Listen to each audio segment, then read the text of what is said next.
So, hello guys, what's up? It's me again, si Mima Alicia nyo, at nagbabalik ulit para sa ating panibagong video. So, alam nyo naman po mga minamahal na ang Pogo po ay totally ban na po sa bansang Pilipinas. Effectively, nung huling SONA ni PBBM nung July, kung saan nga ay talagang lahat tayo ay nagpalakpakan, lahat po talaga tayo ay humanga ng sobra. Even the Dilawans, the legitimate opposition, ay talagang grabe yung pagsaludo na pahanga sa ginawang desisyon ng ating Pangulo. Dahil sa totoo lang naman, wala naman talagang magandang naidulot yung Pogo sa bansang Pilipinas. Mas malaki po yung ill effect nito at wala tayong makitang kahit positive effect na naidulot sa ating bayan. Talagang ito yung naging source ng corruption, naging source ng kriminalidad, naging source ng pag-aaway at pagkakawatak-watak ng pamilya, naging source sa masama itong Pogo nga po na, sinimulan at inaprubahan ni former President Duterte. So ngayon nga po na nahuli nga itong si Alice Go, nauna na nga po nagsalita itong si President Marcos noon, 'di ba? Na ang sabi niya, kung sino man po ang mga taong nasa likod ng pagtakas ni Alice Go, ng mga taong involved dito kay Alice Go, mga sindikato na, involved dito kay Alice Go, ay papanagutin yung mga nag-i-invade sa ating hustisya. But now, mga minamahal, na itong si Alice Go ay napauwi na nga sa bansang Pilipinas, mayroon pong katangi-tanging hiling itong si President Marcos dito nga po kay Alice Go. And we are hoping for the cooperation of this Miss Mayor Bamban, Mayor Alice Go, na sana ay kumanta na siya, ikanta niya na yung triad nila at yung mga nasa likod niya mismo. Kasi ako, mga minamahal, personally naniniwala ako na itong si Alice Go is just biktima lang din ng mga malalaking totoong sindikato. Kumbaga, siya yung naging front kasi siya na yung nasa pwesto, 'di ba?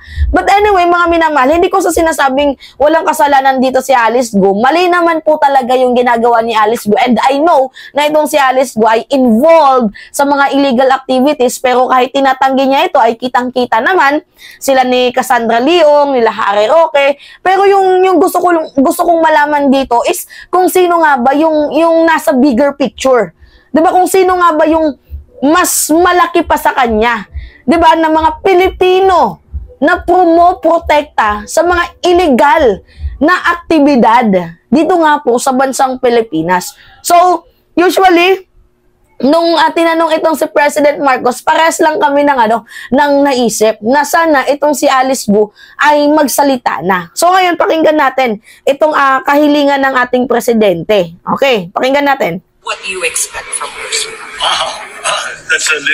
Those are two very different questions. What I want to hear from her is for her to lay out exactly how these Pogos became such a large, it's basically a criminal enterprise. And as mayor, for her to say she did not know this was going on, it's very difficult to believe. Because as a former local government executive, it seems impossible that an operation that is a few hundred meters away from my own office, na hindi ko alam yung nangyayari doon, illegal, na ganito kalaki na operation. Kaya sana may paliwanag na kung bakit hindi niya alam. At kung paano bilang isang mayor na hindi niya malaman kung ano yung nangyayari doon sa bayan niya, na ganyang kalaki na problema. Tapos marami po siyang kasagutin. Paano siya yumaman ng ganyan? Ba't ang dami sa akin ng pera? Paano siya naging mayor na hindi naman sa kilala ng tiga doon?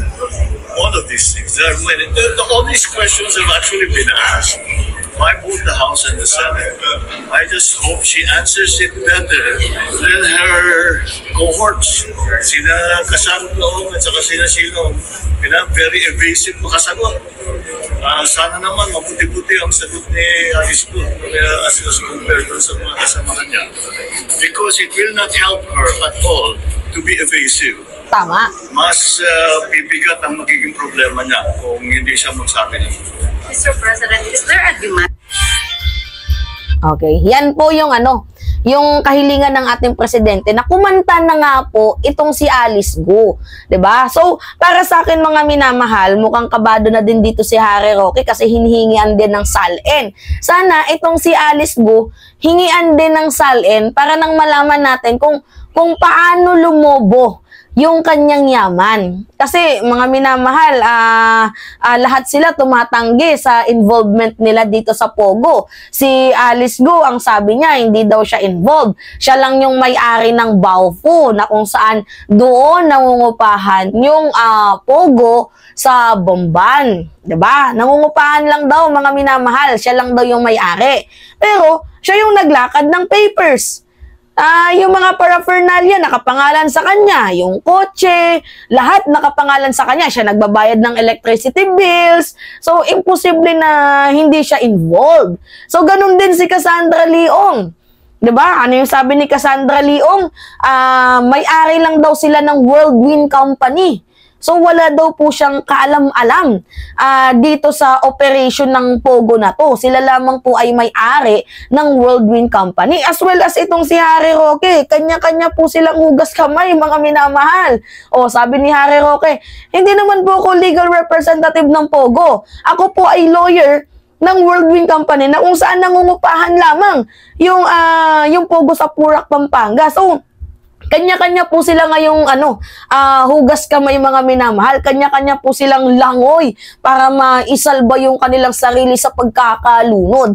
Pero yung akin lang dito mga minamahal, sana itong si Alice Go, dahil alam naman natin na nagsinungaling siya sa first, second hearing na isinagawa nga po doon sa Senado, hoping sana na ngayon ay magsalita na siya ng katotohanan dahil na-reveal na kung sino siya. Na siya si Guwaping, na siya ay isang Chinese talaga, na meke ng pasaporte, pineke ang pagkatao niya.